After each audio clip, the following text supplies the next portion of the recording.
अगर आप एक स्टार्टअप फाउंडर हो या शार्क टैंक देखते हो तो ये सीरीज सिर्फ आपके लिए है। हर इन्वेस्टर मीटिंग्स और शार्क टैंक पिचेस में नए नए टर्म्स यूज होते हैं, जैसे बर्न रेट, वैल्यूएशन, बूटस्ट्रैपिंग, जो हर फाउंडर को समझना जरूरी है।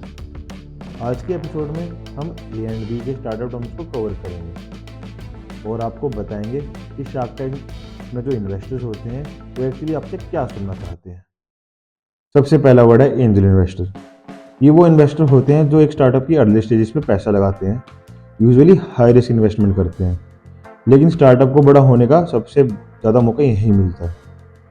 For example Paytm. पेटीएम को एंजल इन्वेस्टर्स ने सपोर्ट किया, जो आज उनकी ग्रोथ का सबसे बड़ा reason.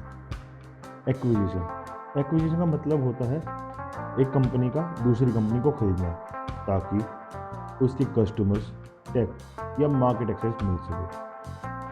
For example Instagram. Facebook ने इंस्टाग्राम को सिर्फ $1 बिलियन में एक्वायर किया और आज इंस्टाग्राम फेसबुक के बिगेस्ट प्रोडक्ट में से एक है। अगर आपका स्टार्टअप सब्सक्रिप्शन मॉडल पे बेस्ड है तो आपको ARR का पता होना चाहिए। ARR का मतलब है एक साल का टोटल रेवेन्यू जो आपको सब्सक्रिप्शन से मिलेगा। फॉर एग्जाम्पल नेटफ्लिक्स का ARR उसके मंथली सब्सक्राइबर से आता है। अगर 1 मिलियन सब्सक्राइबर ₹500 पर मंथ पे करेंगे तो उसका ARR होगा 600 crore per year.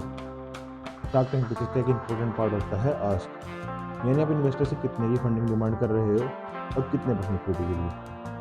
For example, अगर एक फाउंडर कहता है मेरा आस्क है ₹1 करोड़ और 5% ऑफ इक्विटी, तो इसका मतलब हुआ उसकी स्टार्टअप की वैल्यूएशन है 20 करोड़। अगर आप अपने बिजनेस को बिना किसी इन्वेस्टर के अपनी सेविंग्स या रिवेन्यू से ग्रो कर रहे हैं तो आप बूटस्ट्रैप कर रहे हैं। फॉर एग्जांपल ज़ेरोधा एक बूटस्ट्रैप कंपनी है। उसने बिना किसी इन्वेस्टर के अपना बिजनेस ग्रो किया और प्रॉफिटेबल भी बना। बर्न रेट का मतलब है आपका स्टार्टअप हर महीने कितने पैसे खर्च कर रहा है। अगर आपके पास 10 करोड़ हैं और आपका स्टार्टअप हर महीने 1 करोड़ रुपीज़ खर्च कर रहा है तो आपकी कंपनी 10 मंथ्स के लिए फंक्शनल होगी।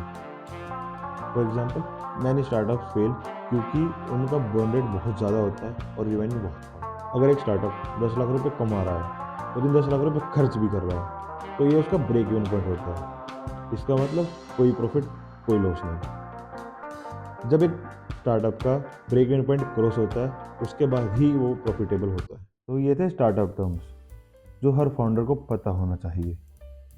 अगर ये हेल्पफुल लगे तो लाइक करो, कमेंट करो और अगले एपिसोड के लिए सब्सक्राइब करो।